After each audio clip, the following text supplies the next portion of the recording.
enjoyed your lunch and managed to have some interesting and informative chats with all the great minds that are here this afternoon. We are going to start this next part with a video message because unfortunately this speaker was unable to be with us in person. But the speaker is Professor Patrick Verkooijen. He is the CEO of the Global Center on Adaptation. His message to us is a scene setter, and the title for this is The Paris Agreement. Does the aspiration match the realities of the world today? So I'll request for you to please pay attention to this short video message from Professor Patrick Verkooijen. Thank you. Your Excellencies, greetings from the largest floating office in the world, here in Rotterdam, the Netherlands. It is an honor to speak to you today. The Paris Agreement in 2015 was a landmark moment. It set a crucial global aspiration to limit warming to 1.5 degrees Celsius. But as you know, we're still far from fully realizing this goal, especially when it comes to climate adaptation. Last week, more than 45 nations came together during the 79th United Nations General Assembly in New York to demand urgent action to double down and accelerate climate adaptation action at speed and at scale. Today, I would like to highlight the progress we've made, the gaps we still need to close, and how we can take urgent, transformative action to build a more climate resilient world. Well, to be frank, we have made some important progress in mitigating temperature increase, adapting to the damage already done, and the damage still to come is stuck in the slow lane. Or to put it bluntly, the gap between aspiration and action remains much too wide. At the Climate Summit in Glasgow in 2021, it was meant to correct this gap, with a commitment to double climate adaptation finance by 2025. But again here, we're still off track. Since its foundation, the Global Center on Adaptation, or GCA, we have advocated for elevating adaptation efforts to be on par with mitigation. The reason for this could not be simpler. Without adapting to the inevitable impacts of climate change, the goals of the Paris Agreement will remain out of reach for most of the world's most vulnerable communities, particularly in Africa. Because the reality on the ground is stark. Rising sea levels, extreme weather events, biodiversity loss, droughts and storms, they're accelerating much faster than adaptation efforts can keep up. And this is especially the case for Africa, the continent that has contributed the least to climate change, yet is in the eye of the storm of its greatest victim. Africa needs at least a tenfold increase in funding by 2035 to build its resilience against rising temperatures, according to GCA research.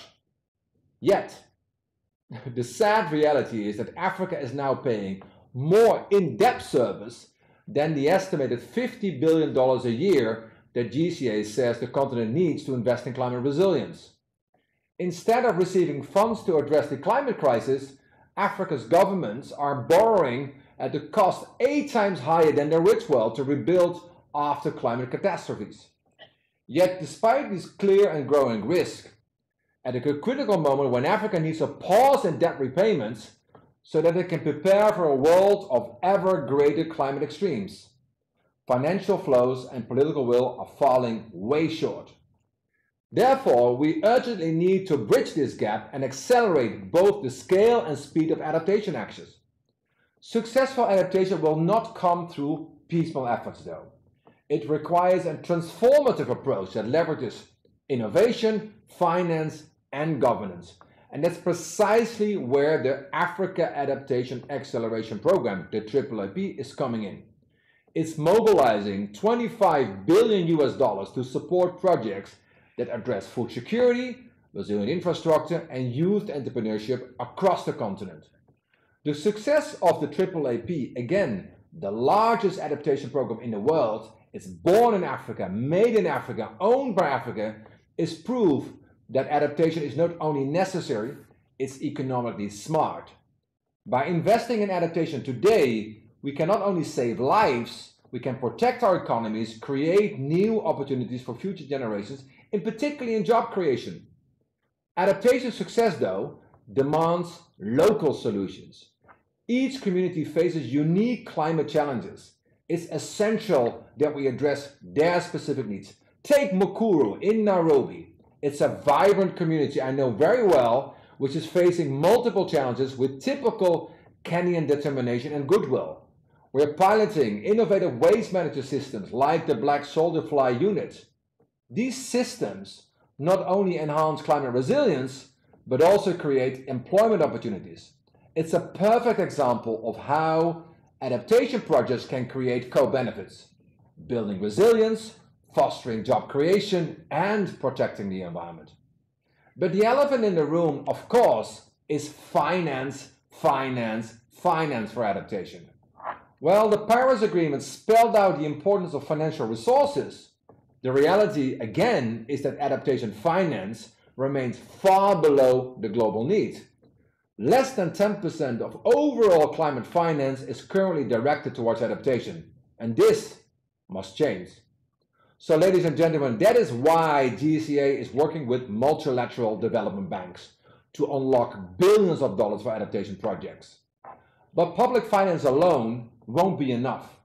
The private sector must also play a much bigger and growing role in closing the adaptation financing gap.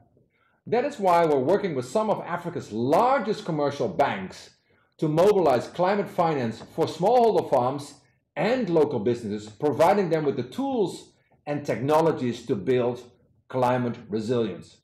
By de-risking these investments, we're encouraging more private capital to flow into adaptation projects. Finally, let's not forget that the Paris Agreement relies on global solidarity. We need strong multilateral cooperation and partnerships. GCA's work, particularly through initiatives like the AAAP in Kenya, underscores the importance of collective actions. By working with government, financial institutions, and communities, we can build the partnerships needed to drive real change on the ground. I thank you very much. Strong multilateral cooperation and partnerships. GCA's work, particularly through